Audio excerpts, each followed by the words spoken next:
Buenos días. Daremos inicio a la primera mesa redonda de este día, Seguridad Jurídica e Inversión Internacional. Para ello, como coordinador de la mesa, preside don Miquel Roca Junyent. Me permitiré leer una breve reseña de don Miquel Roca. Tiene una amplia experiencia en el ejercicio de la profesión y la práctica jurídicas que inició hace más de 40 años en los distintos ámbitos del derecho de los negocios y especialmente del derecho administrativo y urbanístico y de la contratación pública directa o indirecta a través de las entonces sociedades de economía mixta. Su experiencia en el ámbito de las administraciones públicas le llevó a participar en negociaciones de gran importancia para el desarrollo del país, lo que le permitiría conocer de primera mano el desarrollo económico español y europeo, y muy especialmente el de los sectores regulados, desde donde conocería las más modernas formas contractuales en el ámbito del derecho mercantil y corporativo. Su experiencia le ha valido un reconocido prestigio en el arbitraje y la mediación. Asimismo, fue diputado por Barcelona y presidente del Grupo Parlamentario Catalán en el Congreso de los Diputados desde 1977 a 1995. Formó parte de la ponencia que elaboró la Constitución de 1978, como también de la comisión que redactó el Estatuto de Autonomía de Cataluña. Durante el periodo 1982-1995 fue presidente de la representación de la Generalitat de Cataluña en la Comisión de Cooperación Bilateral con la Administración del Estado. En la actualidad, se dedica a la asesoría jurídica a través de su despacho Roca Junyent Abogados Asociados, que fundó en 1996, y también es profesor de Derecho Constitucional en la Universidad Pompeu Fabra de Barcelona. Tiene la palabra don Miquel Roca. Bien, buenos días. La función del moderador es pura y simplemente la de introducir a los diversos ponentes de la mesa de hoy y señalar un poco las reglas del juego, que serán que cada uno de ellos realizará una intervención de aproximadamente unos 15 minutos que permita seguidamente establecer a través de sus diversas intervenciones un diálogo con todos los asistentes, entre ellos y con todos los asistentes. El tema al que se circunscribe esta ponencia es todo el tema que se está examinando en el Congreso en relación con la seguridad jurídica, está en este caso circunscrito al aspecto de las inversiones internacionales.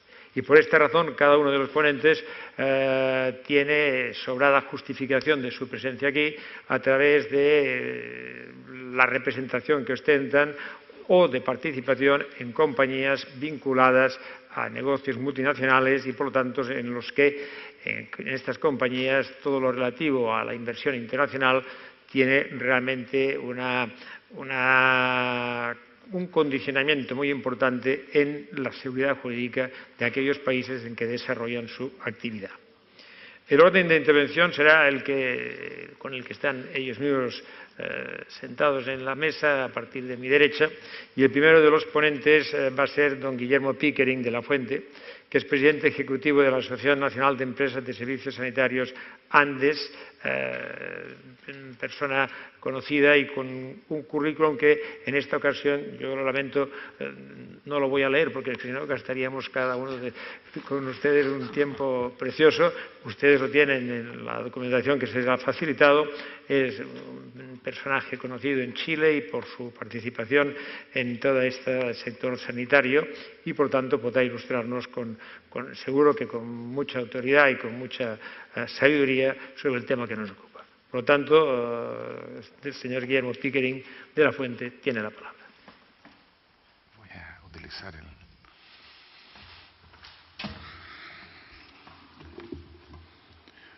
Bueno, muchas gracias por la invitación a la Universidad de Girona, a la Cátedra de Cultura Jurídica, al Consejo General del Poder Judicial. Es un verdadero honor para mí participar en este panel. Teníamos En la organización nos habían dado un tiempo mayor, vamos a circunscribir la exposición en aras del tiempo y por lo tanto me voy a concentrar en los aspectos principales del PowerPoint que voy a mostrar. Lo primero que quiero decir es que el tema general de este congreso, que es democracia y seguridad jurídica, es para nosotros en Chile y también desde el punto de vista del sector que represento en este panel, un tema muy importante. Nosotros desde hace mucho tiempo, desde la vuelta a la democracia en Chile, no concebimos seguridad jurídica sin democracia y no concebimos democracia sin seguridad jurídica. Yo sé que hay concepciones que pueden separar ambos conceptos. Nosotros en Chile aprendimos dolorosamente la experiencia después de un quiebre institucional muy importante en 1973 y después de 17 años de régimen dictatorial, que ambos conceptos tenían que ir de la mano y que eran esenciales, eran una moneda con dos caras. Desde ese punto de vista enfocamos también lo que es la economía, el desarrollo económico, las inversiones internacionales y la regulación de sectores económicos dentro del contexto de una democracia que requiere seguridad jurídica. Yo quiero hacer una advertencia inicial, la voy a hacer también al final, pero desde el punto de vista de las empresas, y aquí en este panel representamos sectores empresariales, el argumento de la seguridad jurídica es siempre importante, fundamental y recurrente. Pero la seguridad jurídica, por lo menos como nosotros la hemos entendido en Chile, siendo un valor esencial, el funcionamiento de un Estado de Derecho, la estabilidad de las reglas del juego, no puede ser entendida tampoco como un cheque en blanco al infinito, porque los países cambian, porque sus sistemas políticos tienen que adaptarse a esos cambios y porque las personas cambian. Chile es un país que en una década ha duplicado el ingreso per cápita y las personas que tenían unos ciertos ingresos hace 10 años atrás, hoy día son personas que se han incorporado a una clase media con derechos, con exigencias mucho mayores en cuanto a calidad de los servicios y por lo tanto, no obstante la mantención y preservación de las reglas jurídicas y la seguridad jurídica, las empresas tenemos un actor nuevo que no solamente es el Estado como lo teníamos siempre, que son los ciudadanos, que son consumidores y que nos exigen a nosotros estándares de calidad de servicio, de continuidad de los servicios que antes esa demanda era más leve, más tenue. Y por lo tanto, esta es una mesa que tiene tres patas: el regulador, el Estado, las empresas y los ciudadanos. Bueno, rápidamente voy a referirme a la industria sanitaria en cifras, a la evolución institucional, voy a hacer algunas reflexiones y voy a hablar de algunos desafíos. ¿Por qué hablo de cifras? Chile es un país con 17 millones de habitantes, con un ingreso per cápita, estas son cifras del año 2010, al año 2012 estamos cercanos a los $20.000 de ingreso per cápita, y con exportaciones que son el 39% del PIB, en la OCDE es el 24,7% del PIB según cifras del 2009, y con una inversión extranjera de 4.314 millones de dólares al año, un promedio desde el año 2009-2012. Al mismo tiempo, ese país, que es un país en vías de desarrollo, se puso como meta transformar su sector, nosotros decimos sanitario en Chile, en España se entiende como sanidad, estoy hablando de las empresas de agua potable, alcantarillado y tratamiento. Tenemos 4,5 millones de hogares en agua potable, 15 millones de personas con suministro, aproximadamente el 85% de la población de Chile vive en zonas urbanas, estas empresas atienden zonas urbanas. El promedio de cobertura en la OCDE es del 98%, en Chile es del 99,8%. En cuanto al alcantarillado, atendemos 14,5 millones de personas. El promedio de la OCDE en cobertura es 97%, en Chile es 96%. Y en descontaminación de aguas servidas, decimos nosotros en Chile aguas negras, el promedio OCDE es el 70%, en el Chile urbano el 100% de las aguas servidas recolectadas. ¿Cómo entonces un país en desarrollo con ese nivel de ingreso per cápita, no obstante haberse duplicado en una década, logra también en una década alcanzar estándares de país desarrollado en materia de coberturas de agua potable, alcantarillado y tratamiento. Aquí hay unos gráficos que muestran esa evolución. Antes de la incorporación de capital y gestión privada, de la privatización del sector que se hizo en Chile el año 99, el sector sí tenía cifras altas de cobertura en alcantarillado y en tratamiento, superiores a América Latina, en todo caso sobre el 80%. Pero en tratamiento, si ustedes se fijan en el año 2000, estábamos en un 20%, en el año 2012 tenemos el 100% de las aguas tratadas. Ese es el objetivo principal que tuvo la incorporación de privados a la gestión del sector. ¿Cómo lo hicimos? Hay distintas etapas. A finales de la década del 90, este sector estaba estructurado en un servicio público que se llamaba Sendos, que era un servicio centralizado, coordinaba todas las actividades del sector. Se crearon algunas empresas autónomas de carácter regional en la región metropolitana y en Valparaíso, dos de las principales regiones de Chile, y este ente autónomo centralizaba la operación y la regulación. Se obtuvo apoyo financiero del BID, se financiaron algunos proyectos. Esa es la etapa de la década de los 70, principios de los 80. A fines de los 80 se realiza una segunda transformación estructural del sector. Se crea un organismo regulador, no obstante estas ser empresas estatales, externo al ente público central, se llama Superintendencia de Servicios Sanitarios, se le traspasan las funciones de carácter regulatorio y fiscalización, y la provisión del servicio la realizan empresas, ya no un organismo centralizado, sino que se crean empresas a lo largo del país, una por región, y estas empresas se le otorgan concesiones de servicio público, que es producción de agua, distribución, recolección y tratamiento. Y el Estado era responsable de prestar el servicio al 92% de los clientes urbanos. Las coberturas al año 88 alcanzaron el 97% en agua potable y 81% en alcantarillado, lo que dije antes de la privatización, los niveles de cobertura eran ya altos, pero no en tratamiento. En el año 94, en democracia, en el gobierno del presidente Frey, se presentó al Congreso un conjunto de reformas. Este es un tema brutalmente sensible en Chile y en cualquier parte. Privatizar la provisión del servicio de agua potable genera problemas políticos en cualquier país del mundo, y en Chile también. Por lo tanto, no había otro camino que buscar un acuerdo que generara una amplia base de apoyo político en el Congreso. Estas leyes fueron finalmente aprobadas en el 97 y publicadas en el diario en febrero del 98, el diario oficial, y también se fortaleció el fiscalizador antes de la privatización, la Superintendencia de Servicios Sanitarios. El sector enfrentaba necesidades de recursos importantes, déficit de inversión, se calculaba aproximadamente 2.400 millones de dólares para el año 95-2000, y de eso un 63% tenía que destinarse al tratamiento.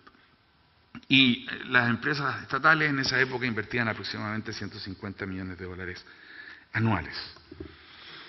En una primera etapa, que culmina en el año 2000, se completa la venta del paquete estratégico de sociedades, de las principales, y se abrió a bolsa de manera que trabajadores pudieran optar, los trabajadores de las empresas, a un porcentaje también, de manera que se diversificara la propiedad. El control, eso sí, iba a estar en manos de un privado. A finales del 98 se traspasó la propiedad de ESVAL, luego de EMOS, la región metropolitana, después ESAL en la 10ª región y luego ESEL en la 6ª región y ESBIO en la 8ª región, el año 2000. A inicios de marzo del 2001, el presidente Lagos, el gobierno posterior, opta por concesionar las empresas. La ley establecía dos posibilidades, la venta de activos o la concesión por 30 años. Y opta también en este caso, por concesionar las empresas restantes, que son 6 o 7, que están indicadas allí, y con lo cual se finaliza el proceso de incorporación de privados. El Estado, por concepto de venta de sus participaciones, todos los dólares que estoy mencionando en esta moneda en esta exposición son moneda de igual valor, alcanzaron aproximadamente las ventas de las empresas 1.770 millones, las concesiones en el gobierno de Lagos 710 millones, ahí llegamos a 2.500 millones de dólares aproximadamente, y posteriormente, el año 2011-2012, el Estado enajenó su participación accionaria, lo que quedaba de las empresas, 29% en Aguas Andinas, 34% en ESBIO, 24% en ESAL, en ESVAL, 40% en ESAL, recaudando 1.637 millones de dólares. O sea, en un periodo de 10 años el Estado recaudó 4.000 millones de dólares, las empresas realizaron los 2.500 millones de dólares de inversión que habría tenido que hacer el Estado y con eso se logró la cobertura de tratamiento de agua servida. Ustedes saben que en Chile hace 2 o 3 años atrás hubo un terremoto de proporciones gigantescas, uno de los terremotos de más alta intensidad medido. Bueno, en la zona donde fue el epicentro del terremoto se destruyó la infraestructura sanitaria, se destruyeron las plantas de tratamiento. Bueno, al ser gestionadas por empresas privadas, las plantas tenían seguro, operó el seguro y se reconstruyeron las plantas. Seguros que no habría tenido el Estado si hubiera estado operando las empresas. Yo no estoy haciendo una apología del sector privado en la gestión del servicio sanitario, es la fórmula que nosotros encontramos en Chile. Nosotros no tenemos la pretensión de ser modelo de ningún país, de ninguna realidad. Este modelo nos ha servido a nosotros y entendemos que en América Latina hay otras realidades que hacen inviable o no la fórmula más adecuada al modelo que hemos seguido nosotros en Chile. Pero a nosotros nos ha dado resultados. En este caso, si ustedes miran este gráfico, van a ver cómo están las curvas de evolución de la cobertura de agua potable, de alcantarillado y tratamiento, llegando a estándar de país desarrollado. Algunas reflexiones rápidamente. Con el restablecimiento de la democracia y siguiendo prácticas que los organismos internacionales recomiendan, previo a iniciar el proceso, la coalición gobernante perfeccionó el marco normativo y regulatorio y fortaleció la institucionalidad fiscalizadora. Se perfeccionan todo este conjunto de leyes que están establecidas más abajo. Existe un mecanismo independiente de fijación de tarifas, un mecanismo técnico, existe un mecanismo de competencia, pues estas empresas son un monopolio natural con una empresa modelo. Las tarifas se determinan en una comisión, primero el fiscalizador propone tarifas, después de intercambios de estudios. Si no hay acuerdo, esto lo fija una comisión de expertos, que son 3 expertos, y es una decisión definitiva contra la cual no procede recurso. De manera que, y no pueden esos expertos optar por fórmulas intermedias, tienen que optar por la fórmula del regulador o la fórmula del regulado, lo cual genera un incentivo a que las partes moderen sus pretensiones tarifarias en el proceso. La mayor parte de esos procesos han terminado en acuerdo, llevamos 4 procesos tarifarios y las tarifas se fijan cada 5 años, dependiendo de cómo entraron las empresas en estos procesos, y han sido brutalmente exitosos desde ese punto de vista. Esta aprobación de leyes requirió una cuidadosa construcción de acuerdos políticos y, para gran sorpresa, el año 97, la privatización del sector sanitario, hecha por un gobierno y una coalición de centroizquierda, contó con el apoyo del 98% de los parlamentarios de ambas cámaras. Lo que no significa que después de la aprobación siempre exista crítica y siempre exista una cierta rememoranza de que el Estado vuelva a ser el gestor. Eso ocurre siempre, y si a uno le preguntan en la calle quién prefiere, lo más probable es que en cualquier encuesta de opinión uno diga el Estado. Pero esta es una industria que tiene bajísimos niveles de morosidad, 2%, y tiene estándares altos de calidad de servicio, o más que eso, de satisfacción de clientes, a pesar de que hemos tenido problemas en los últimos años por emergencias de la naturaleza, a los que me voy a referir muy rápidamente. Como resultado de estas gestiones principales, las leyes fueron aprobadas y se inició la privatización a comienzos de la década del 2000. Una vez en condiciones de impulsar el proceso, se toma la decisión de crear una instancia especializada, que es un comité técnico de administrador de empresas públicas, con el objeto de dar transparencia a los proponentes y al Estado. Los procesos contaron con asesorías externas licitadas públicamente en los ámbitos financiero, operativo y legal. Adicionalmente, en esta instancia no participaba el regulador, por cuanto el regulador le correspondía después fiscalizar a quienes gestionaran estas empresas.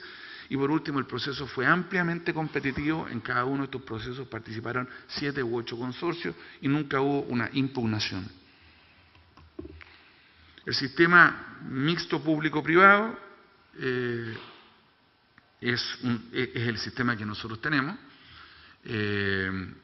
Al mezclar concesiones por 30 años con venta de activos, y antes era más fuerte aún, teniendo el Estado una participación minoritaria en las empresas. Se basa en el autofinanciamiento. Las tarifas son fijadas cada 5 años por la autoridad regulatoria contra una empresa modelo, como dije, y este sistema garantiza una tarifa que considera el pago de los costes reales del servicio, de los 4 servicios. Las empresas tienen que aprobar por la autoridad un plan de inversiones, no pueden sobreinvertir ni subinvertir, y hay un componente social fundamental que es un subsidio a la demanda a 700.000 hogares, son 700.000 subsidios que abordan más o menos 4,5 millones, de los 4,5 millones de hogares, 700.000 tienen subsidio. El costo de ese subsidio son aproximadamente 80 millones de dólares al año. Ese era menor que las utilidades que tenía el Estado por su participación accionaria en las empresas. Valor que al traerlo al presente, valor presente del flujo futuro, fue considerado en la venta del porcentaje minoritario del Estado. Rápidamente, el modelo tiene hoy día nuevos desafíos. El primero, el medio ambiente, y el segundo, los consumidores. A eso me refería al iniciar la presentación, de que la seguridad jurídica era un concepto dinámico. Hoy día hay exigencias mayores en el medio ambiente y hay exigencias mayores de parte de los consumidores, y nosotros como sector hemos tenido que internalizar esas exigencias. O, por ejemplo, en Chile se efectuó una reforma tributaria al comienzo del gobierno del presidente Piñera, y en la campaña presidencial que se está iniciando es muy probable que se genere un consenso por una reforma tributaria más importante. El sector que tiene invariabilidad tributaria después de una amplia discusión y un alza de impuestos del sector minero, pero es muy probable que tengamos una alza tributaria de un 5%, por ejemplo, de un 20 a un 25%, por ejemplo, en el impuesto a la renta de las empresas. Eso está internalizado en el modelo y es parte de las reglas del juego. Nosotros no consideramos que un país, cuando cambia sus tributos, si es que esto es ampliamente discutido, si es justificado, si hay posibilidades de traspasar parte de eso a utilidades, pero también los clientes compartan parte de ese esfuerzo. Si se genera un debate y un amplio consenso en el país, nos parece razonable. Las tasas promedio de impuestos en la OECD son sobre el 30%, en América Latina son superiores al 30%, en muchos países, en Chile es el 20%. Es razonable que el país discuta una cosa de ese tipo, pero en esos términos, no una decisión subrepticia que se impone de la noche a la mañana, acordada a puerta cerrada. Lo mismo en el caso de los consumidores. Los consumidores están exigiendo mayores niveles de estándares de servicio. A comienzos de este año, fines del año pasado, hubo un episodio de lluvia en el verano en Santiago que suspendieron el abastecimiento de agua por casi 24 horas en algunas comunas.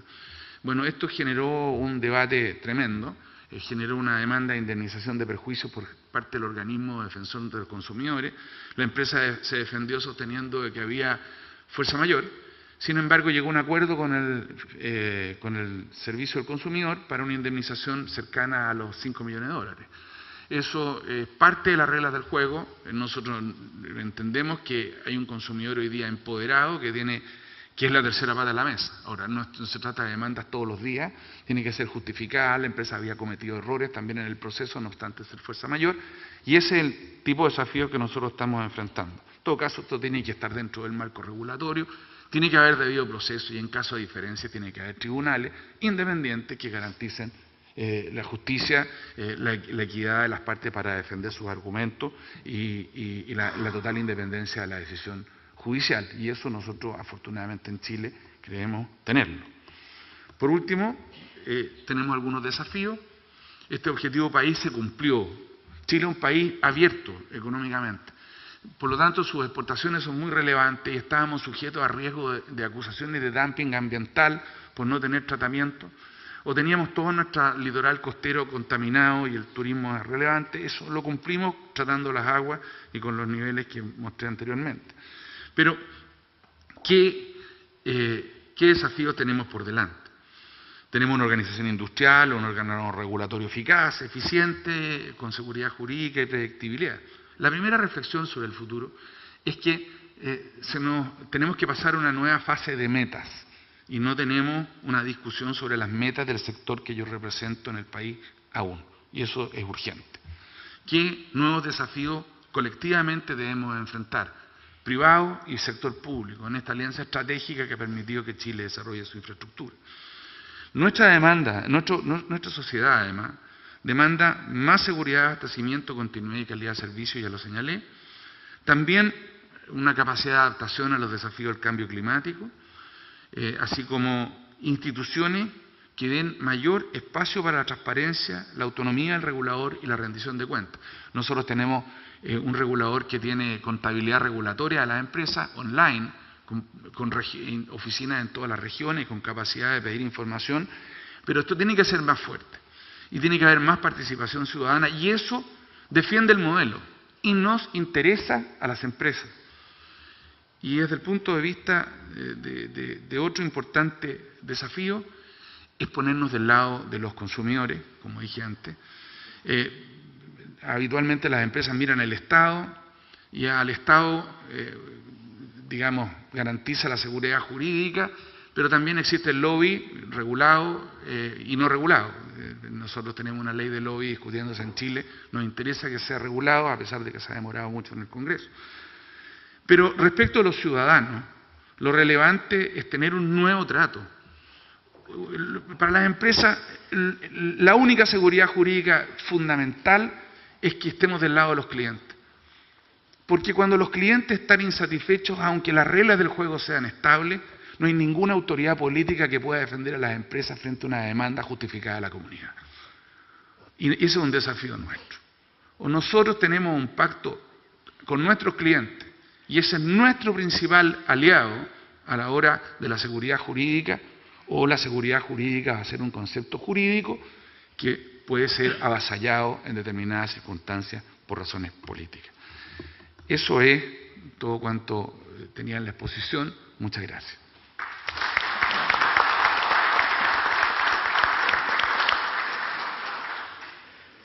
Muchas gracias, señor Pickering, por su intervención. El segundo interviniente es don Juan Ramón Balcells Oliveró, director de la Secretaría General de Telefónica Internacional, con amplia experiencia, lógicamente, en este campo, y de cuya intervención esperamos, diríamos, importantes aportaciones. Muchas gracias.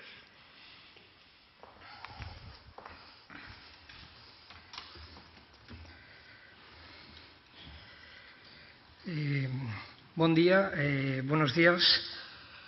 En primer lugar, muchas gracias por haberme invitado a participar en esta mesa redonda, que confío que será del mayor interés para todos y que igualmente confío no sea del todo decepcionante para aquellos que piensen salir de aquí con soluciones definitivas.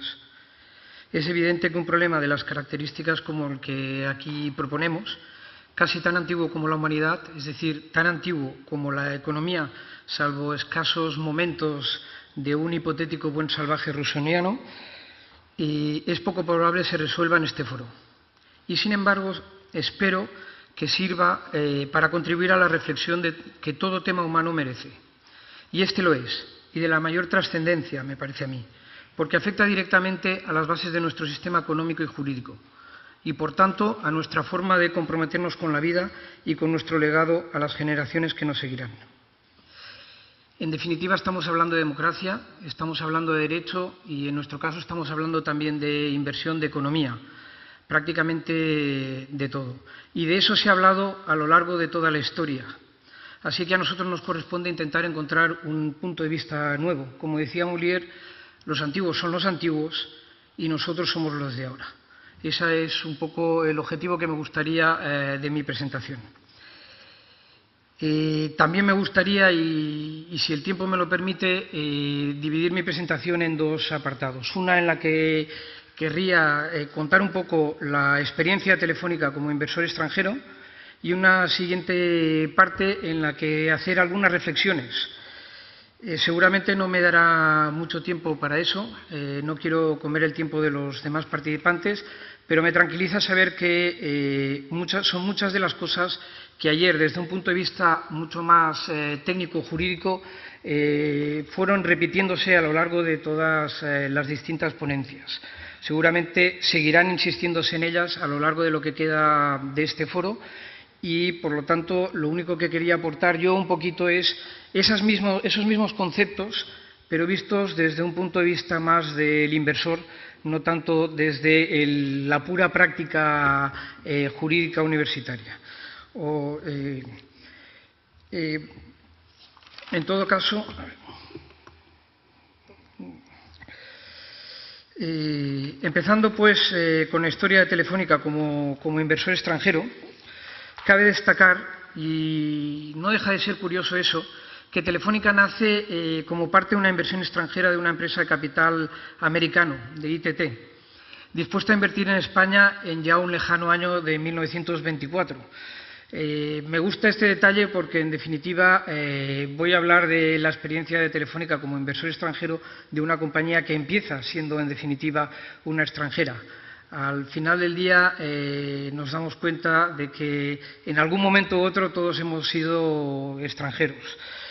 Y en esa época, los que defendían la forma como se había hecho la negociación y la posición del inversor, se les acusó de haber actuado de forma poco patriótica, incluso se les acusó de ir en contra de los legítimos intereses del Estado. Nada nuevo a lo que después se ha encontrado en algunas ocasiones Telefónica en su aventura internacional. Casi podríamos pensar en el eterno retorno de Mircea Eliade.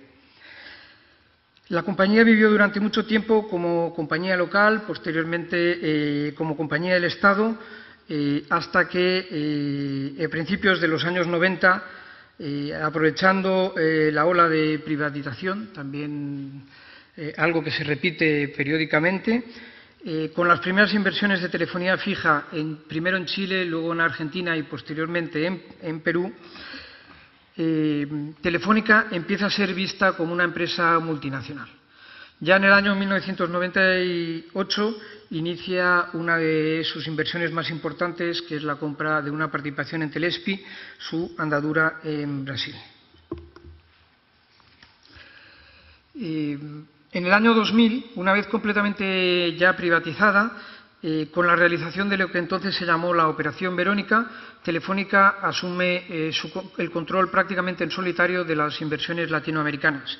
Si vemos en la pantalla, podemos ver que esos primeros años fue de una inversión, no tanto en el esfuerzo, pero sí en cuanto a la participación, podríamos llamarla un poco una participación algo tímida, pero ya la Operación Verónica, que no es más que un intento de una oferta pública de compra, las participaciones en los 4 grandes países donde tenía telefonía fija, pasó del 28 al 97, del 40 al 86, etc. Es decir, que Telefónica consideró que podía ya asumir, se había hecho adulta en cuanto a asumir el control total de esas participaciones. En estos mismos años, y por pasar muy rápidamente, una joint venture con Portugal Telecom permite la creación de Vivo, una de las mayores compañías de telefonía móvil en Brasil y una de las más importantes del país y quizá también de toda la región. En estos años puede ya considerarse que, más que un inversor, que lo es por descontado, la actitud de Telefónica es la de arraigo. Esto se manifiesta, yo creo que de forma muy patente, con la adquisición de los activos móviles de BellSouth en el año 2004. En un momento en que muchas empresas estaban abandonando el continente, Telefónica decide quedarse, decide apostar por la región, decide continuar ahí, y la compra de BellSouth es la compra de 10 compañías en 10 jurisdicciones distintas. Algunas de ellas Telefónica ya estaba presente, otras son nuevas para Telefónica, dan un poco la imagen de lo que pretende Telefónica en Latinoamérica. Por lo tanto, en estos años puede ya considerarse que, más que un inversor y más que arraigo, lo que Telefónica pretende es estar ahí, ser presente o sentirse partícipe. En estos mismos años, en Colombia, Telefónica participa en la compañía de telefonía fija del Estado, compañía que el año pasado se fusionó con la compañía móvil que tenía Telefónica iniciando una relación con un socio, el Estado, de tal trascendencia y relevancia que uno tiende a pensar que las diferencias entre inversor extranjero o local pueden llegar a difuminarse hasta ser casi anecdóticas. Pasamos rápidamente. En paralelo, Telefónica iba invirtiendo también en otros países europeos. Básicamente, con la compra de O2, extiende su presencia en Europa, en el Reino Unido, en Irlanda y en Alemania. Y además también tiene una participación en una compañía de la antigua Checoslovaquia, es decir, de la República Checa y Eslovaquia. No por eso olvida Latinoamérica. Al contrario, como podéis ver en el mapa, aunque ahí faltaría dibujar a Costa Rica, la presencia de Telefónica en el continente es prácticamente total.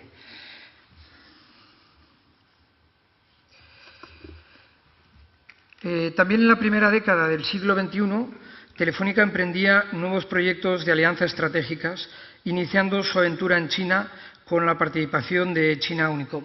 Aquí, además de invertir, lógicamente, lo que hay es otra forma de hacer las cosas, es encontrar el socio más idóneo, es empezar a descubrir, a reconocer esos países a través de la gente que ya está ahí implantada, a través de los que conocen ese mercado y nos pueden enseñar cómo hacer las cosas, cómo entender esos mercados.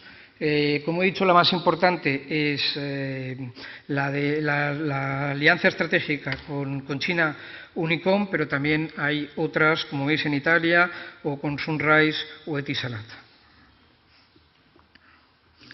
Todo ello, además de ofrecer una gran variedad de historias, se ha materializado, claro está, en una abultada experiencia en diversas jurisdicciones, en diversos países, con diversas estructuras jurídicas y variadas formas de pensamiento. Y no son frases gratuitas. Hay que tener siempre en cuenta que, por muy afín que nos sintamos, estamos ante estructuras jurídicas que pueden parecernos similares, pero que son distintas porque hay formas de pensamiento distintas. Y eso hay que respetarlo siempre, entenderlo siempre y, sobre todo, absorberlo siempre para poder estar ahí presente, para ser parte de eso. En definitiva, la compañía pasa a ser una compañía local en muy pocos años a una compañía que nosotros acostumbramos a llamar multidoméstica. Este término no es gratuito porque es la forma como Telefónica ha querido ser local en cada uno de los territorios donde ha ejercido su actividad, procurando tener un impacto positivo en las sociedades en las que está presente. Ejercer y comprometerse. Insisto otra vez en estas dos palabras que tampoco están puestas ahí de forma gratuita. Ejercer y comprometerse.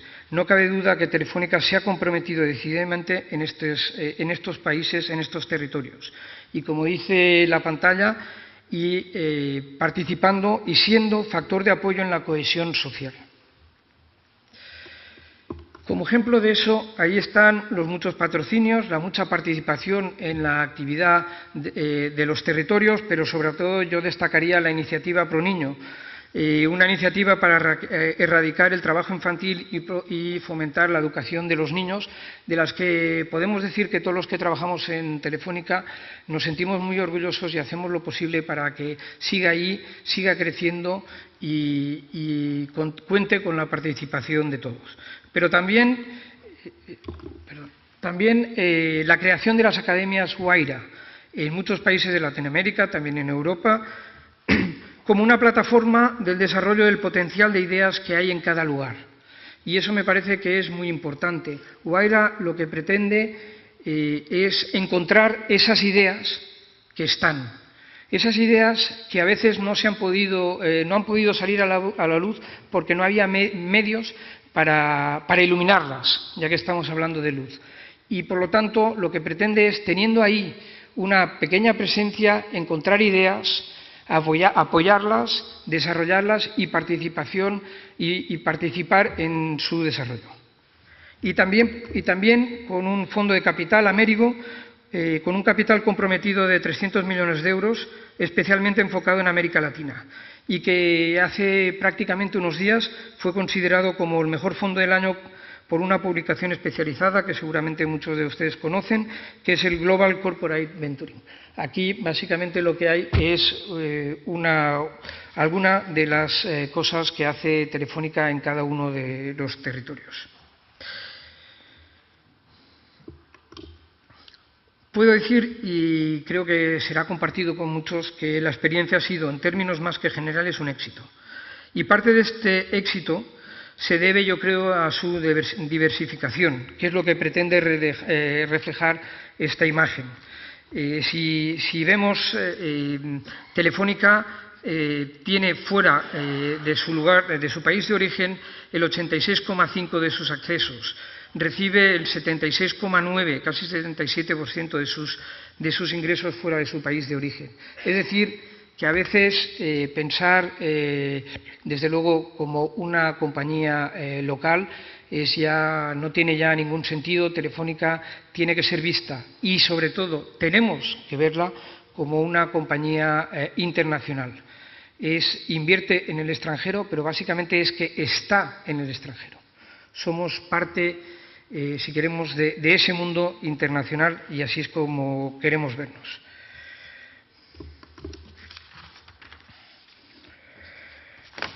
Es de sobras conocido que desde el comienzo de la internalización la compañía ha experimentado un gran crecimiento. El número de clientes, por ejemplo, en 1989, como se puede ver aquí, era de 12 millones, que para una compañía local estaba más que bien. Sin embargo, ya en el año 2000 estábamos hablando de 68 millones y en marzo de este mismo año estamos hablando de 316 millones de clientes de Telefónica, habiendo multiplicado el número de clientes por 26. De ser una compañía local en un solo país en el año 1989, hoy está presente activo, por decirlo así, en más de 24 países. La verdad es que contar ya los países en los que de una forma o de otra Telefónica está presente costaría, puesto que la actividad que ejerce Telefónica en todo el mundo le lleva a estar presente en muchísimos países y cambiando países continuamente. Pero, por decirlo así, su clara presencia está en 24 países. Y en un poco más de 20 años ha multiplicado por 15 sus ingresos. La verdad es que es una historia bastante impresionante. No solo eso, de ser una compañía puramente local ha pasado a ser un operador de referencia en América Latina. Y, por ejemplo, estamos hablando de 213 millones de acceso en la región. Evidentemente puede parecer que esté haciendo un panegírico de la compañía, y posiblemente sea verdad. En parte es algo de lo que me corresponde hacer aquí, pero en todo caso, si lo miramos objetivamente, yo creo que no podemos negar que no es una historia más que impresionante. Historia que no se termina simplemente hablando de ingresos o de negocio, sino también de inversión y de su continua apuesta por Latinoamérica, como se refleja en esta pantalla.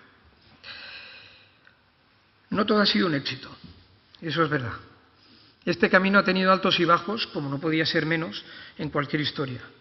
Junto a estos éxitos han habido algunos sinsabores, también es cierto, pero yo creo que ahora lo que vale la pena es destacar aquello que los que tenemos la oportunidad de trabajar en este proyecto nos hace sentir parte de Latinoamérica. Y repito un poco eso. Yo empecé mi carrera dedicándome al derecho comunitario, al derecho europeo. Jamás pensé que me iba a dedicar a Latinoamérica. De repente di un vuelco en mi carrera, empecé a ir a Latinoamérica y puedo decir que mi experiencia, que es prácticamente la misma que todos los que trabajamos en Telefónica y que hemos vivido la experiencia latinoamericana, hemos acabado prendidos de Latinoamérica. Ya seguimos siendo ciudadanos del mundo, pero sobre todo yo creo que somos latinoamericanos. En conclusión, una historia que está aún por hacer, pues se encuentra en un sector en permanente cambio y evolución. Y ese cambio pasa necesariamente por seguir en los mercados en los que ya está instalado como un jugador más, un jugador de calidad y, por lo tanto, asumiendo las obligaciones y las responsabilidades que ello supone.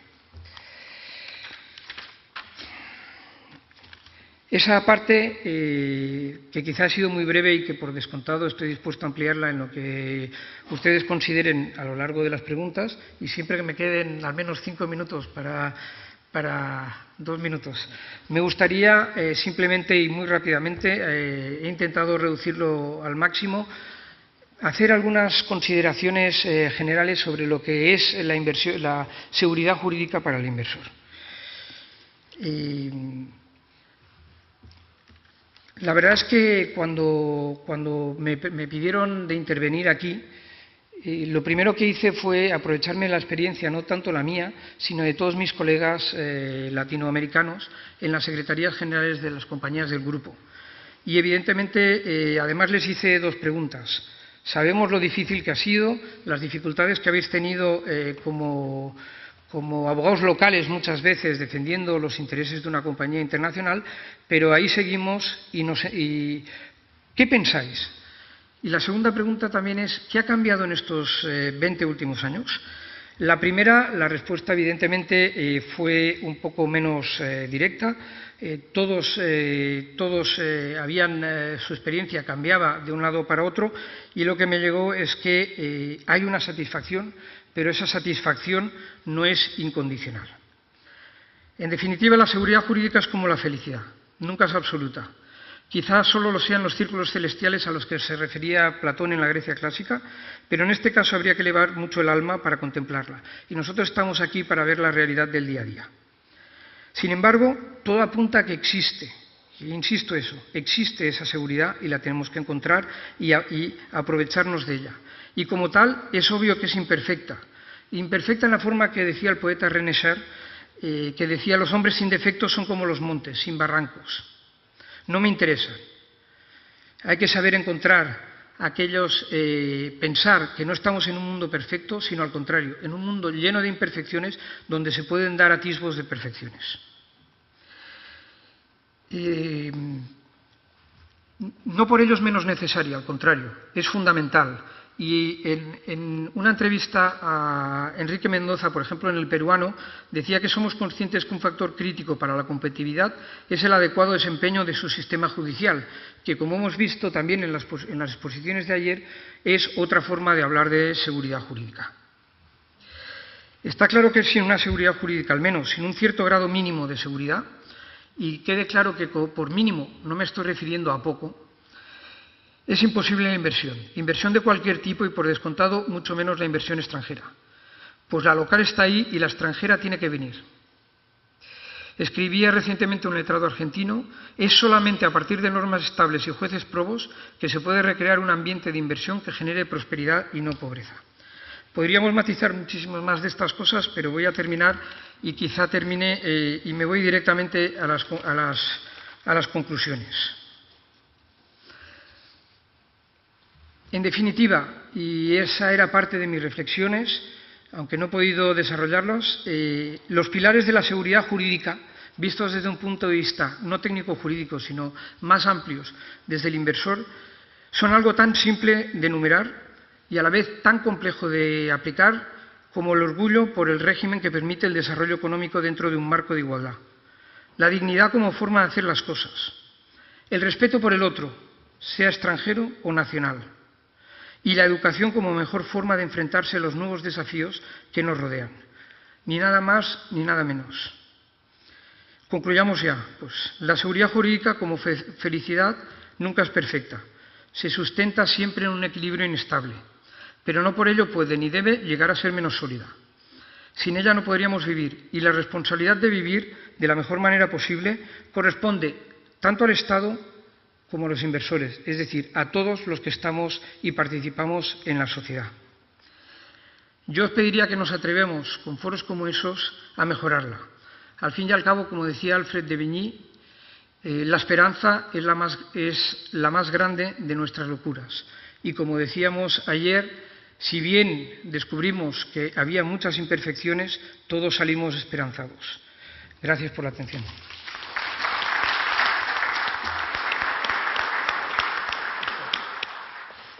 Muchas gracias a Juan Ramón Balcells.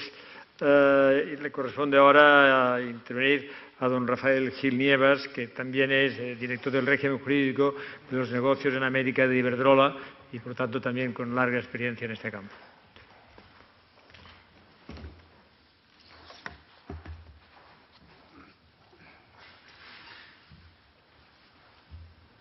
Bueno, pues sin más dilación, muchas gracias. En primer lugar, muchas gracias por la organización de este evento.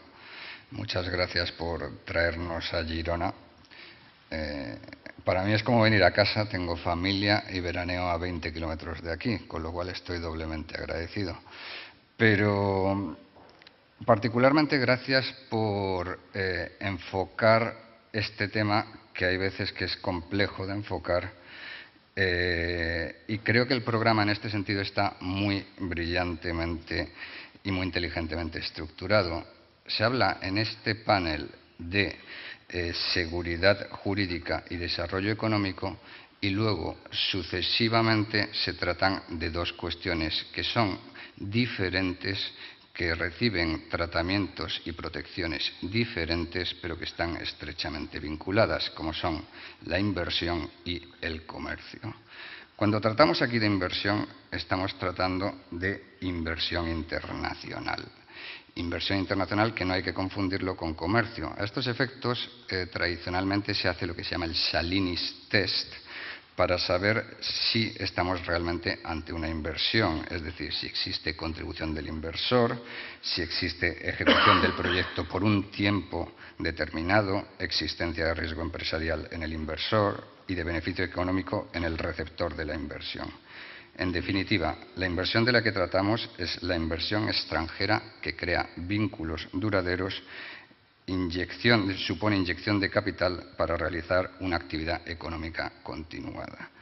Y para realizar esta inversión, ¿qué es lo que se precisa? Se precisa seguridad jurídica, se precisa predecibilidad de lo que va a suceder, se precisa garantías de que tu inversión va a ser respetada.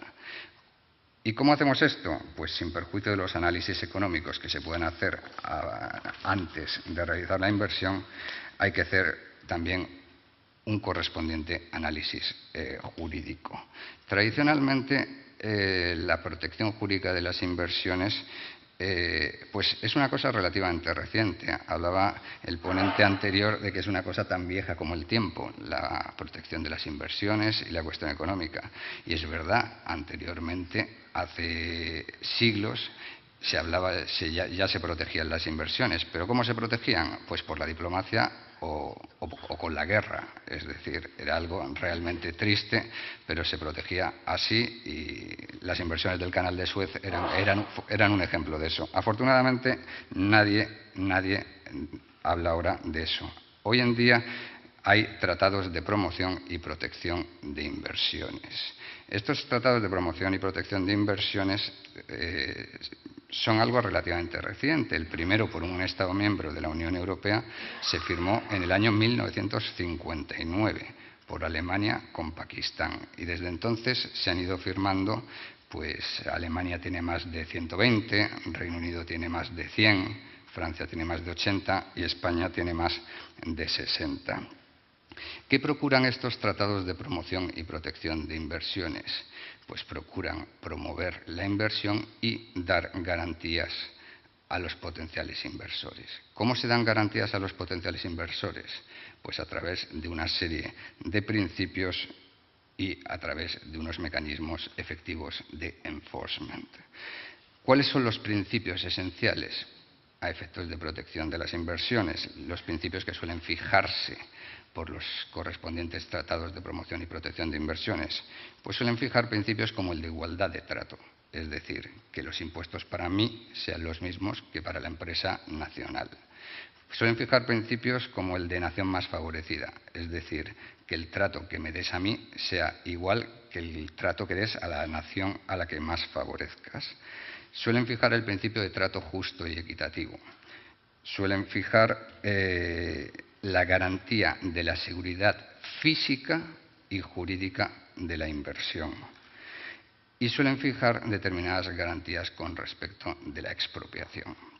Con relación a la expropiación hay que partir de determinados de determinadas ideas claras. Nadie, creo, que discuta el derecho de un Estado a expropiar. Es una potestad existente y legítima de todo Estado. Eso es indiscutible. Lo único es que hay que, a cambio de esa expropiación, tiene que haber una indemnización justa, pronta, adecuada y efectiva. Cuando hablamos de expropiación, además, en los tratados internacionales se habla de expropiación o medidas equivalentes a la expropiación, porque puede haber medidas que te supongan la pérdida de todo valor económico de la expropiación. Eso, por ejemplo, sucede si en una revisión tarifaria te fijan un factor de retribución del capital con un divisor del 2. ¿Qué significa? Que tú inviertes $1, recuperas 0,5. ¿Y eso qué supone? Que al X tiempo el valor de tu inversión es 0. Eso es un ejemplo de medida equivalente a la inversión que yo desgraciadamente he visto.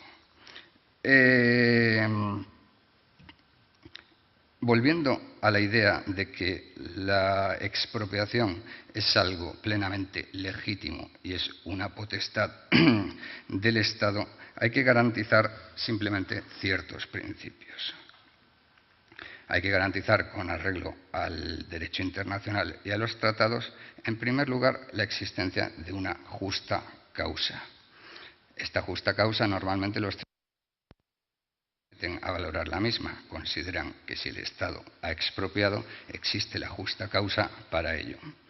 Sin embargo, en alguna ocasión los tribunales internacionales sí han verificado si existe una proporcionalidad entre la justa causa alegada y la expropiación. Es decir, si un Estado, por ejemplo, dice voy a expropiar a efectos de porque no me has pagado una multa. Pues bueno, hay otras medidas. Hay medidas sancionatorias, hay potestad regulatoria, hay potestad sancionatoria que permite superar esas medidas sin necesidad de acudir al remedio extremo de la expropiación. Un segundo requisito con arreglo al derecho internacional para la expropiación es que se efectúe de acuerdo con el procedimiento legalmente establecido. El problema es que hay veces que no existe ese procedimiento. O el problema es que en ocasiones puede, con una simple cuestión terminológica, eludirse el procedimiento establecido. Es decir, puede suceder que en un Estado se establezca un procedimiento para la expropiación y para eludir ese procedimiento se hable de resocialización o renacionalización o algo similar que te eluda el procedimiento expropiatorio. Y finalmente, pues lo que el expropiado quiere, que es la indemnización justa, pronta y adecuada. En ocasiones, esta expropiación justa, pronta y adecuada puede no darse, con lo cual hay que acudir a los remedios que te fijan los tratados de promoción y protección de inversiones. ¿Qué remedios te fijan? Pues te fijan normalmente una doble vía, o la vía de los tribunales nacionales del Estado receptor de la inversión o la vía de los tribunales internacionales. ¿Pero qué tribunales internacionales estamos hablando? No estamos hablando de tribunales constituidos y permanentes, no. Estamos hablando de tribunales arbitrales designados para el caso concreto. Normalmente con arreglo a dos reglas o a dos procedimientos. Puede fijarse el procedimiento de la CIADI, Centro Internacional de Arreglo de Diferencias Relativas a Inversiones del Banco Mundial, o puede fijarse normalmente el de la UNCITRAL. Hay una diferencia entre los dos. Porque la CIADI tiene sede y secretaría. Es decir, la CIADI sabes que vas a Washington, sabes que está en el Banco Mundial y sabes que tiene una secretaría que te lo gestiona todo. Lo cual no significa que el tribunal sea no permanente. Y en un CITRAL pues no hay sede predeterminada y no hay secretaría. Es de resaltar que estos tratados de promoción y protección de inversiones, tradicionalmente cuestión estatal, ha pasado a ser cuestión de la Unión Europea. Es decir, desde el Tratado de Lisboa, la Unión Europea ha adquirido competencias sobre estos tratados internacionales, sobre los tratados de promoción y protección de inversiones. Todos los Estados tienen que notificar a la Unión Europea los tratados que tienen vigentes y, con arreglo al Reglamento 1219/2012, se puede autorizar, pero precisa autorización de la Unión Europea, para negociar un tratado de esta índole. ¿Qué determina que la Unión Europea haya adquirido competencias sobre la materia? Pues determina cuestiones importantes. En primer lugar, que existe un interés y una involucración directa de la Unión Europea en este tipo de temas. En segundo lugar, que la Unión Europea tiene que procurar elevar la efectividad de los sistemas de protección. Para ello, dentro de la Dirección General de Comercio de la DG Trade de la Unión Europea de Bruselas, existe una unidad específica que es Dispute Settlement and Legal Aspects of Investment Policy y que está analizando este tipo de cuestiones. Pero también significa una cosa muy importante, que es que la Unión Europea, ante el supuesto de un riesgo sistémico, debería intervenir. ¿Y cómo puede intervenir la Unión Europea? Pues existe la posibilidad en este tipo de litigios del amicus curiae, tercero no contendiente, que interviene para dar una opinión concreta y determinada. Obviamente, la Unión Europea, igual que los Estados, no pueden erigirse en representantes y defensores de las empresas en cada caso particular. Eso pertenece quizá a otros tiempos. Pero en caso de riesgo sistémico,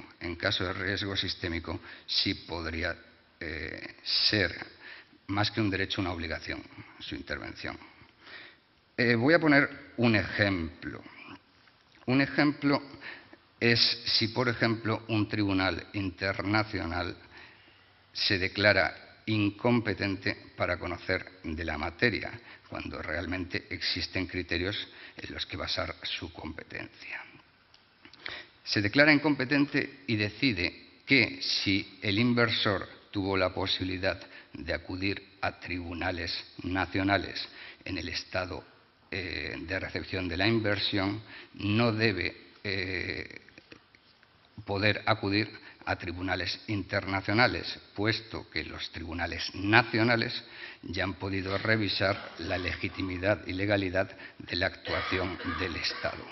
En este tipo de supuestos, en donde te limita uno de los objetivos esenciales de los tratados de promoción y protección de inversiones, que es el acceso a los tribunales internacionales, podría plantearse la conveniencia o necesidad de intervención de terceros no contendientes a efectos de garantizar la adecuada protección de las inversiones.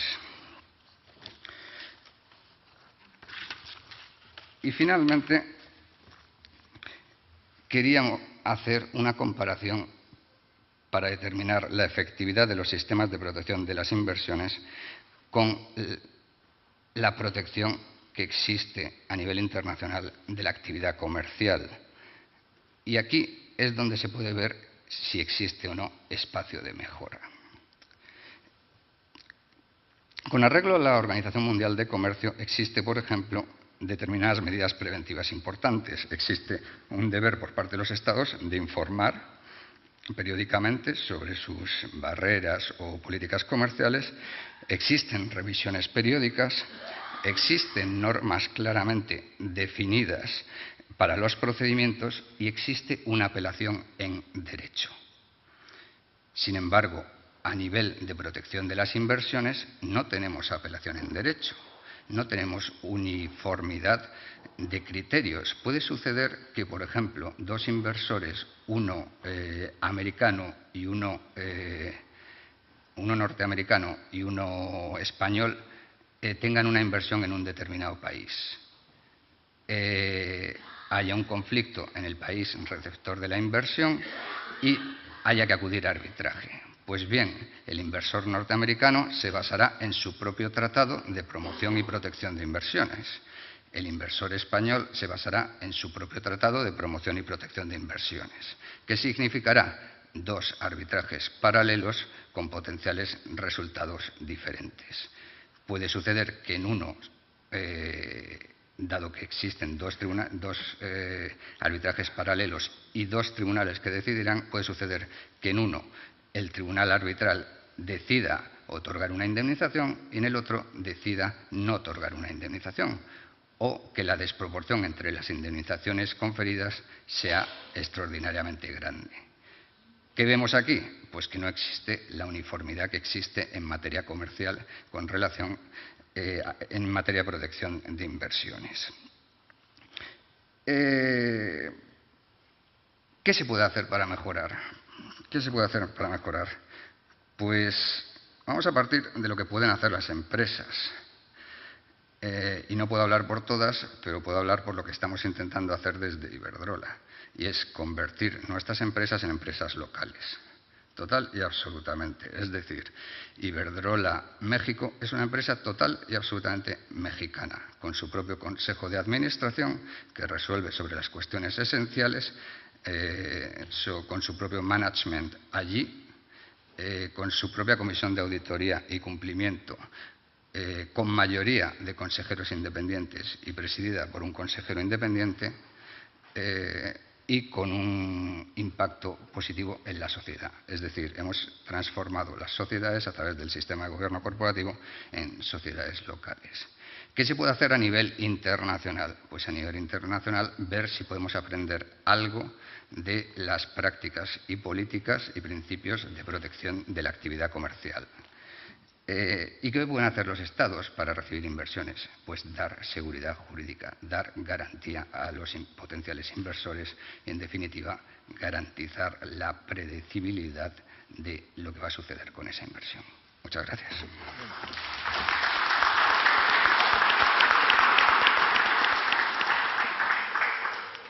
Muchas gracias a don Rafael Gil Nievas.